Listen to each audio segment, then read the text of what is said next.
Les grands titres de l'actualité, une présentation de Addict Remorquage et Transport et Mécanique, les spécialistes. Maintenant à Montmagny, c'est Addict, 234-34-61.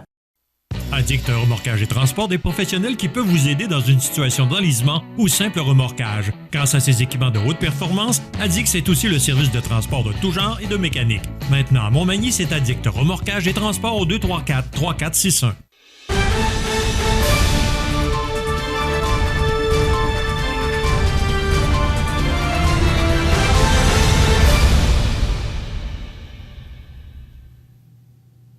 Les grands titres de l'actualité de ce lundi 12 septembre, il est à peu près comme Dieu de ce temps-ci. Il est partout. C'est à peu près la description que je pourrais faire de José Soucy au service des nouvelles actuellement. Salut José. Salut, bon matin. Oui. José, conférence de presse, campagne électorale, dossier déposé pour la Chambre de commerce, le dossier du complexe, accident en fin de semaine. À part ça, as-tu le temps de dormir un peu? Quand même, moi, sincèrement, j'ai quand même réussi à dormir. En plus, un fait d'hiver samedi. Michel, ça n'a pas cessé de bouger, bien entendu, mais c'est quand même intéressant. On est peut-être un peu trop surchargé en politique. On va en parler avec les sujets qu'on va aborder ce matin. Michel, là, ça bouge beaucoup, hein, sincèrement. Localement, également au provincial. OK. Même pas canadien, là. Oui, parce que c'était l'élection en fin de semaine du nouveau chef du Parti conservateur du Canada. Mais d'abord, allons-y localement pour parler du pavillon de médecine vétérinaire qui a été le sujet de la fin de semaine dans le comté parce que, on sait que c'était la marche. D'abord, il y avait conférence de presse du candidat du Parti conservateur du Québec vendredi à ce sujet-là et il y avait la marche dimanche pour parler pour protester contre la décision d'envoyer le dossier de médecine vétérinaire à Rimouski. Vendredi, effectivement, il y a eu une conférence de presse de Frédéric Poulin à l'Étac de l'Apocatière, juste en face de la statue d'Adélard Godbout, l'ex-premier ministre libéral de, je pense, 39 à 44. Adélard Godbout? Adélard Godbout. Oui, on a des petits problèmes de microphone qu'on est en train d'ajuster. 39...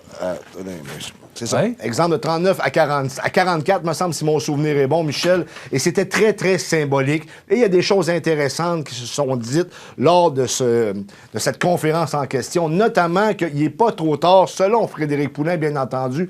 Pourquoi il n'est pas trop tard pour l'instauration du pavillon de médecine vétérinaire à l'Apocatière? C'est que les contrats de construction à Rimouski n'ont pas encore été octroyés. En d'autres termes, il n'y a aucune pelletée de terre qui s'est faite à Rimouski concernant ce projet-là. Ça veut dire que l'élection du 3 octobre, d'ici le 3 octobre, ça ne sera pas commencé non plus. Comme je l'ai dit, les contrats ne sont pas octroyés. De sorte que, si on a un gouvernement conservateur, Éric Duhem en a parlé, il est pour l'instauration du pavillon de médecine vétérinaire à l'Apocatière. Ça laisse quand même de l'espoir pour les jeunes de l'Apocatière. En plus de ça, dimanche dernier, il y a eu une marche. Je ne sais pas si on a vu les images, vous avez vu les images, c'était quand même assez impressionnant. Selon des observateurs locaux, il y avait environ 700 personnes. Ce n'est pas rien. Et il y avait peut-être une vingtaine de tracteurs là, qui circulaient en même temps que la marche, de sorte que c'était quand même assez impressionnant. Et tous les candidats étaient là, même le candidat du Parti autonomiste était présent. Il a fait une déclaration. Éric Duhem était bien entendu présent parce que le matin, je te dirais plutôt le midi à Montmagny, il était là aussi pour annoncer les grandes lignes de son plan électoral en termes d'agriculture. Et c'est d'ailleurs Frédéric Poulin qui les a présentés. Mais toujours est-il que le grand absent pour dimanche, c'était le candidat caquiste, Mathieu Rivet, qui n'était pas à la marche. Oui, puis il a écrit un texte, j'ai vu un texte pour dire, pour expliquer pourquoi il était absent, cette rencontre-là, puis qu'il suivait le dossier. Mais quand même, il brille par son absence. José, je veux remercier notre ami Gérald Beaulieu pour les images qu'il nous a fournies là, de cette marche. Gérald Beaulieu de l'agence A et Z Multimédia. Merci, Gérald, pour ta précieuse collaboration parce que, comme je l'ai dit d'entrée de jeu, on ne peut pas être partout. Alors, merci à Gérald. Écoute, moi, je veux te parler de cette élection en fin de semaine du nouveau chef du Parti conservateur du Canada, Pierre Poilievre. Écoute, M. Charest, et d'ailleurs, si tu as pu voir dans les différents quotidiens, on mentionne que M. Charest est permettez-moi l'expression, est une bête politique. Là. C'est un gars aguerri qui a de l'expérience dans des campagnes électorales. Il a eu ça difficile parce que 68 pour M. Poilievre et 16 pour M. Charest. C'est une défaite assez cuisante et même humiliante. Bien, humiliante, peut-être pas. Je pense qu'il s'en attendait un peu. Par contre, c'est une rebuffade directe pour le caucus conservateur québécois, notamment Bernard Généreux. Je vais en parler tantôt, mais Pierre Poilievre qui a passé avec 68 au premier tour. Tu sais, vendredi, ce que je t'avais dit, j'ai dit la question, c'est pas de savoir qui va gagner, c'est de savoir si Pierre Poilievre allait passer au premier ou au deuxième tour. 68 pour Pierre Poilievre et 16 pour Jean Charest. Le reste, c'était des grenouilles pour les autres. Il n'y a pas personne dans les autres candidats, mis à part Pierre Poilievre, qui sort de cet exercice-là en position de force. Je veux dire, tu peux pas, si tu as récolté 1 arriver et essayer de négocier quelque chose avec M. Poilievre, là. Je veux dire, même Jean Charest, Jean Charest, on pense que M. Charest ne se présentera pas comme candidat. Ça, on est pas mal certain, mais c'est un échec cuisant. Comme je le disais d'ailleurs, la magie de Jean Charest n'opérait plus et on l'a senti dans cette campagne-ci. Et localement, tu sais que localement, Bernard Généreux a mis tout son poids pour faire passer Jean Charest. J'ai les résultats ici. Localement, Pierre Poilievre a récolté 184 voix versus Jean Charest, 164 voix, donc 20 voix de différence. Malgré tout le bon cœur que M. Généreux a fait localement là, pour la campagne de Jean Charest, ça n'a pas fonctionné. Juste au Québec, il y en a un dans les députés du Parti conservateur qui a réussi à faire passer son candidat Jean Charest. C'est Richard Martel dans Chicoutimi-Le-Fjord avec 177 voix pour Jean Charest contre 163 pour Pierre Poilievre. Au total, au Québec, il y a juste 9 circonscriptions du Québec qui ont voté pour Jean Charest. Je veux dire, si tu ne réussis pas à ramasser le Québec là, avec un Québécois, je m'excuse pour le reste, c'était pas mal terminé. Et comme tu l'as dit, Jean Charest, effectivement, c'est une bête politique. Il y avait le pif aiguisé pour la politique. Mais là, visiblement, il devait avoir un rhume parce qu'il ne l'a pas senti venir, celle-là. Là. José, il faudra voir Denise Bombardier dans sa chronique ce matin. Poilievre, ça va saigner. Écoute, il sort très fort de cette campagne à la chefferie. Et là, il devient le nouveau chef de l'opposition. Alors, ce sera là... Et là, parce que les prochaines élections sont prévues en 2025, c'est là qu'on aura l'occasion de voir vraiment de quel bois se chauffe M. Poilievre. Oui, mais je pense qu'il a une arme secrète qui est sa conjointe qui parle 3 langues, qui était abondamment présente pendant la campagne à la chefferie.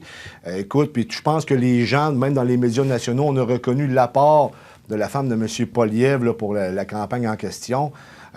Puis aussi, je suis obligé de te dire qu'il va y avoir un impact également sur la campagne provinciale parce que hier, quand Éric Duhem était de passage à Montmagny pour présenter les points en agriculture, je lui ai posé la question parce que tu sais qu'au début de la semaine dernière, Éric Duhem a avancé qu'il voulait abroger la loi 96 et pour favoriser le français au Québec, il voulait rapatrier le pouvoir de l'immigration.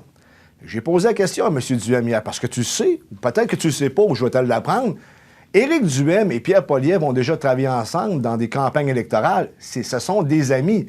Donc, quand j'ai posé la question à M. Duhem, j'ai compris que sa stratégie, c'est qu'avec Poilievre, si Poilievre éventuellement devient premier ministre du Canada et qu'Éric Duhem devienne premier ministre du Québec, c'est à ce moment-là qu'on sera en mesure d'aller rapatrier ce pouvoir-là pour le Québec. Et étrangement, 4-5 heures après le passage d'Éric Duhem à Montmagny, le premier ministre sortant, qui est encore premier ministre d'ailleurs, François Legault, a parlé exactement de la même chose, d'aller chercher ce pouvoir-là à Ottawa. Pourquoi? Parce qu'il comprend que si c'est Pierre Poilievre qui devient premier ministre, ça va être plus simple d'aller chercher le pouvoir en question. Pourquoi? Parce qu'historiquement, les conservateurs sont beaucoup plus décentralisateurs que le Parti libéral qui est très centralisateur. Je ne crois pas que M. Duhem devienne premier ministre du Québec pour la prochaine élection. Je serais surpris, mais... Moi aussi, je serais surpris, mais c'est... Parce que, avec les sondages qu'on a vus avant la campagne électorale, oui. Tout est toujours possible. Tout est toujours possible. Oui, dans le futur, on ne sait pas que... Mais Michel, je suis obligé de te dire, hier, j'étais à Montmagny, puis là... Éric Duhem s'exprimait devant le micro, là, il disait ce qu'il avait à dire. Bien entendu, on est en campagne électorale. Et je peux te garantir que ça a duré quoi, peut-être 4-5 minutes, son discours. Bien, il y a au moins 6-7 voitures qui ont passé, qui ont pesé sur le klaxon, avec des gens en moto, le bras levé. Bien, hey!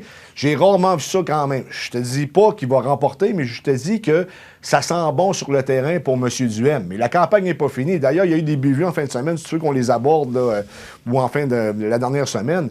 Notamment l'Éric Duhem qui doit 14 000 $ en taxes impayées. Je veux dire, il y aurait dû quelqu'un dans son équipe qui aurait dû voir ça, là.